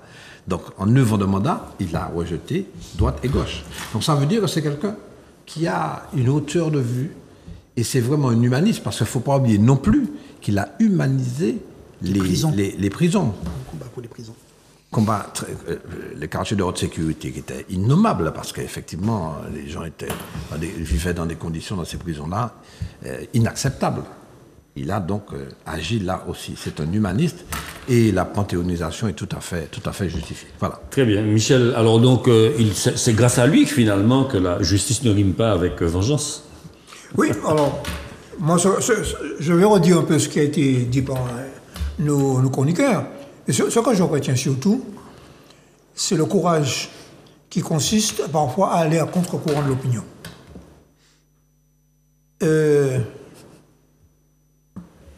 Badinter savait très bien que l'opinion publique, il y avait des sondages à l'époque, que l'opinion publique française était loin de le suivre sur la question de la peine de mort. Il a tenu le coup. Il a réussi à convaincre le Parti socialiste, la gauche, 81, faut pas oublier qu'il y avait quand même le Parti communiste, quand même. Bon, il y avait 4 ministres communistes dans ce Acte commun. dans ce gouvernement de 81. Bon, donc c'est une chose. Nous lui devons cela. Et je me permettrai de faire un petit clin d'œil à la situation actuelle. Ce n'est pas parce que nos idées aujourd'hui peuvent paraître des idées de septuagénaires Ah oui. que nous devons les abandonner parce que ce sont des idées jeunes. Voilà. Non mais on peut, alors je rajouterais qu'on peut être vieux avec des idées vieilles, on peut être jeune avec des jeunes idées. C'était d'ailleurs un des articles de Marianne. Mais il faut que Michel ne fasse pas mauvaise lecture et mauvaise interprétation de ce que j'ai dit. Et je tiens à le redire dans cette émission. J'ai bien dit que vous êtes des septua ou des octos ou tout ce qu'on veut. Vous avez une pierre que vous avez ramenée. Il faut continuer d'ailleurs à travailler. Mais qu'on a aussi notre part et d'autres ont leur part à faire. Point. Voilà.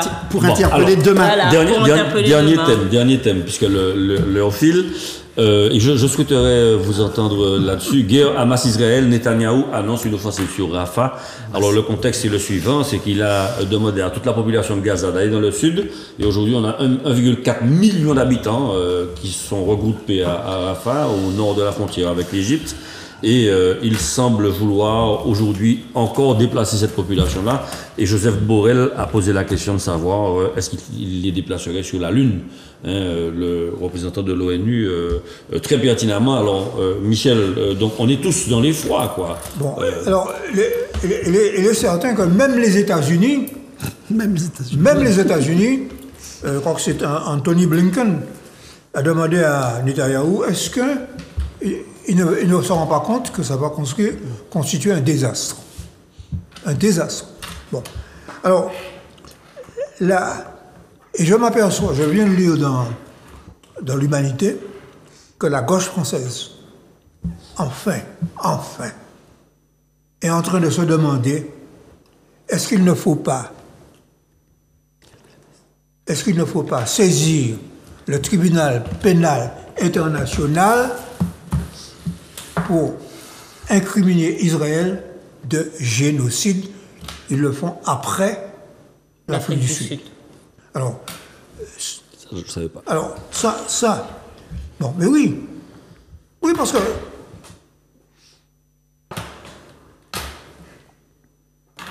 je ne vais pas mâcher mes mots. Il y a dans la gauche française des gens qui pensent que soutenir la cause palestinienne, c'est être antisémite. Et ils cèdent à ce chantage. Non. On a vu ça à l'occasion de la mort de l'hommage rendu à Benetter aussi. Hein. Bon. Attention. Oui. Attention. Oui. Bon. La gauche a été unanime quand même. Bon.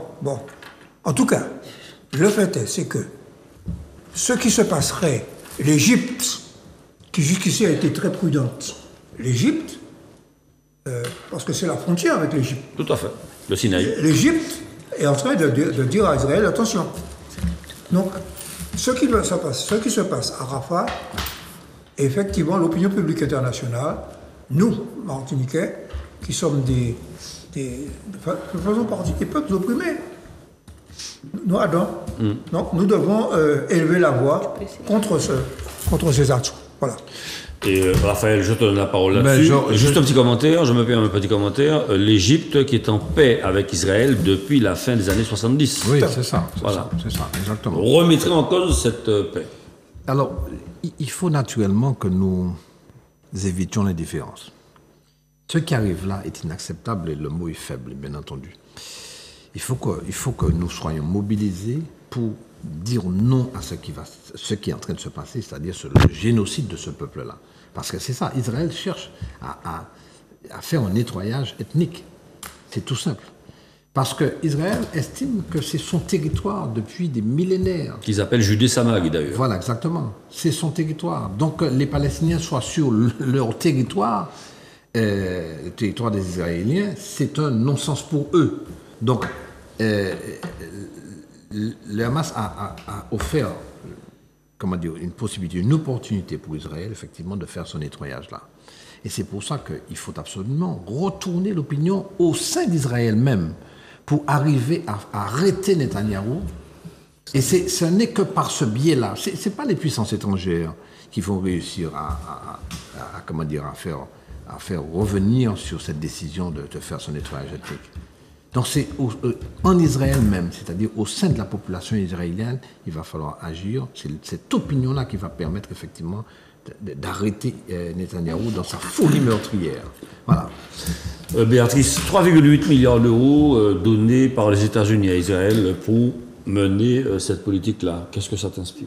Ça m'inspire. Alors, c'est maintenant Biden est en train de revenir sur sa position d'inconditionnalité. D'ailleurs, j'aimerais bien entendre la présidente de l'Assemblée nationale aujourd'hui, qui en octobre avait dit que c'est un soutien inconditionnel. On ne peut pas donner un soutien inconditionnel à une chose qui est une guerre. Yael Braun-Pivet. Yael Braun-Pivet. Bon.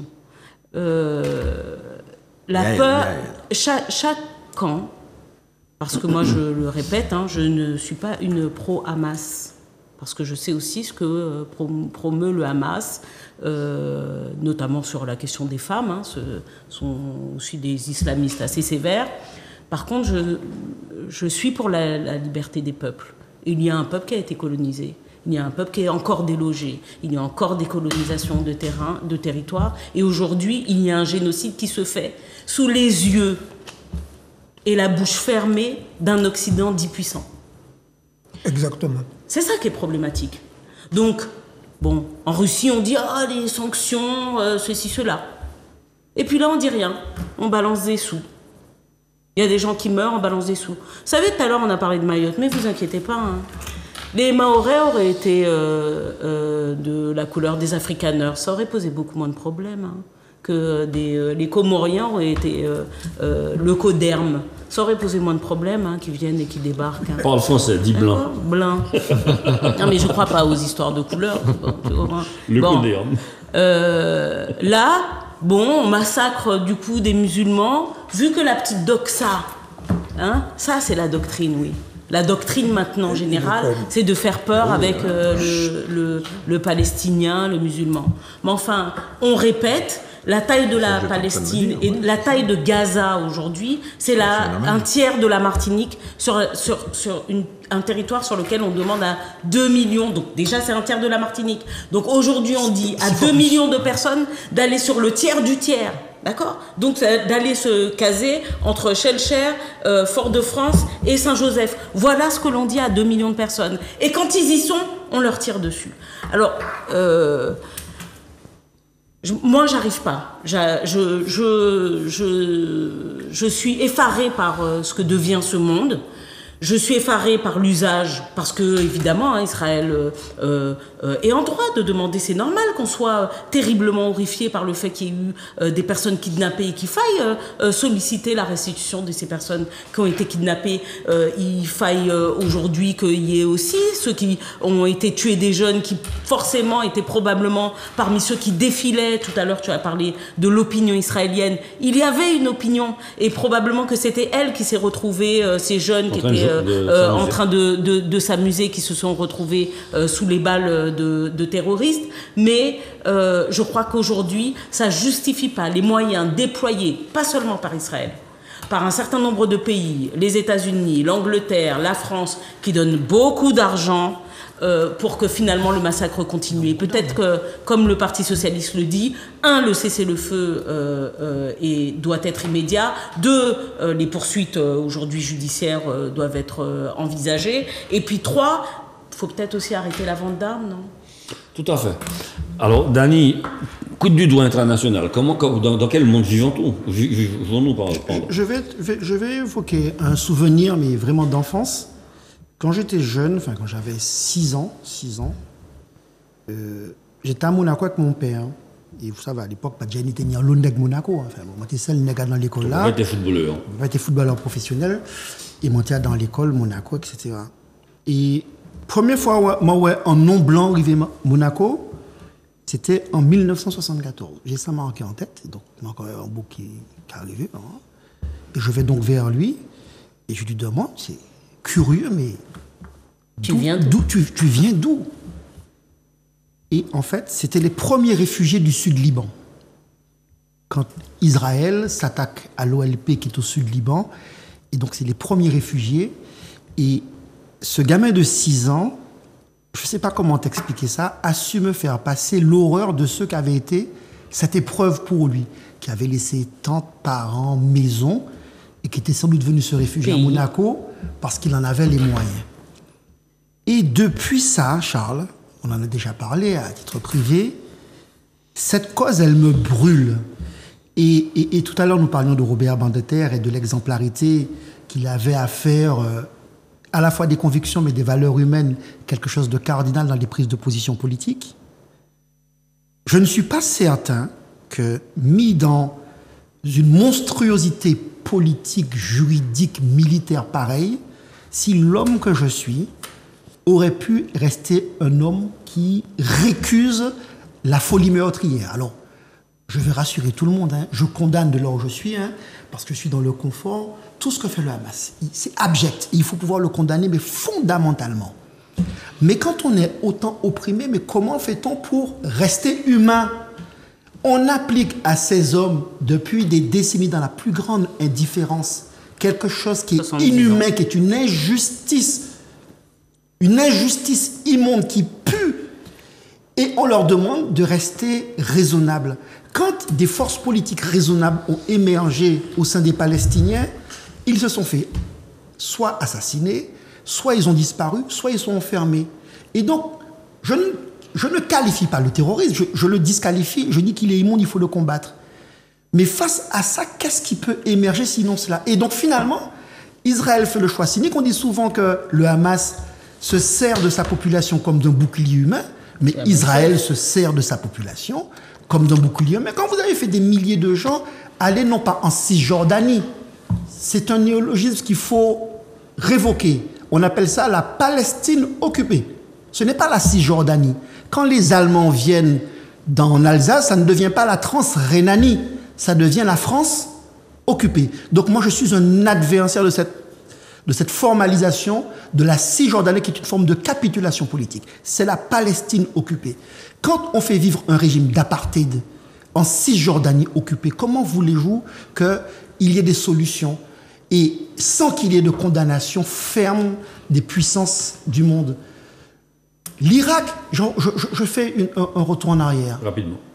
3000 morts dans les tours du World Trade Center. C'est abject, c'est inadmissible. La vengeance américaine, c'est 1,5 million de civils irakiens morts. Dont 500 000 enfants. Saddam Hussein est une ordure politique. Oui, hein. oui. Mais Ça veut dire que pendant 2 ans, on a fait tous les jours, pendant 2 ans, autant de morts innocents qu'il y en a eu dans le World Trade Center. Et jusqu'à présent, quand on parle des États-Unis et de George Bush, personne ne le traite de boucher. Et c'est ça l'ambiguïté, sinon l'injustice de ce monde. Alors, je dis oui, il peut y avoir des démocraties avec beaucoup d'imperfections. Mais quand nos démocraties ne savent pas nommer les choses très clairement, M. George Bush est un criminel. Et il est anormal que dans un monde dans lequel il existe des cours pénales internationales, on n'ait jamais saisi ce type d'acte quand on sait qu'ils ont été produits de manière gratuite et pour d'autres intérêts que de défendre la liberté. Donc c'est la même colère qui rugit en moi quand je vois ce qui se passe aujourd'hui en Israël. Bon. Je condamne ce que fait le Hamas, bien évidemment, oui. Mais la disproportion, la brutalité, les milliers de bombes qui viennent tapisser quelques milliers de kilomètres carrés, cela relève de la vengeance et c'est abject que le monde reste aussi passif face à cela. Merci Daniel. Alors vous avez parlé davantage, donc je me tourne vers vous pour les 2 dernières minutes qui restent concernant les 30 € accordés aux médecins. Alors, oui, mais ce que je veux dire, c'est que je suis content de lire que la sécurité sociale va prendre en charge l'augmentation. Oui. Enfin, j'ai été pendant de nombreuses années administrateur d'une mutuelle, la MNT. Tu es adhérent de la MNT ou pas? Non. La mutuelle nationale territoriale. Je sais. Pendant plus d'une 30aine d'années. Et chaque fois qu'il y avait une augmentation, c'était les mutuelles qui payaient. Et quand on dit les mutuelles qui payent, ça veut dire... C'est où? Et là, je lis que, effectivement, la sécurité sociale va prendre en charge l'augmentation jusqu'à 30 € De la considération. des honoraires de médecins. Donc je me dis, eh bien, on progresse. Bon. On progresse. Voilà. Et Michel, ton Non, mais sentiment? je ne connaissais pas ce détail. Bon, si effectivement la sécurité sociale prend en charge l'augmentation, bon, mais il y a des contreparties quand même qui sont demandées en particulier, comment ça s'appelle, Le tiers payant? le service de garde, Ah, etc. L'installation dans les déserts médicaux, etc. Parce qu'on ne peut pas vouloir le beurre et l'argent du beurre. Voilà, très bien. Une vigilance quand même, il ne faudrait pas que cette augmentation consentie par la sécurité sociale Décidément. Bon. se finance par le déremboursement de médicaments qui sont de plus en déjà plus le cas. Donc moi Déjà le sur cas. ça, Faut pas je suis s'attendre très à autre vigilant. chose. Donc au cas docteur, effectivement, il faut rendre le métier Mais attractif. c'est pas la peine de vigilance, c'est ça que j'ai dit. Ils il le faut le font de combattre. manière régulière. Mais il faut le combattre. Bon. Eh bien voilà. Au cas pas, il y a une mauvaise idée. Non, mais Non, mais il t'as combattu. Mais ils le font, ils le font. combattre. Mais il a été dit là qu'il y a des Mais oui, nouveaux mais médicaments qui étaient déremboursés. Alors, voilà. Donc, Inadmissible. ben écoutez, voilà, hein, on a tenu. Enfin, j'espère que Grégory va me donner le bilan final. Mais en tout cas, on s'est tenu à l'exercice et je vous remercie pour votre discipline. Merci à toi, Donc, Charles, pour ton voilà. invitation. Donc, nous sommes très heureux d'avoir passé un moment, 1h30 avec vous. Nous vous souhaitons une bonne soirée, un bon week-end et nous vous disons à la prochaine fois sur Zouk Télévision dans votre émission Le Kiosque. Bon week-end à tous et puis bon carême. Voilà. Ah ouais, bon carrément. Amen.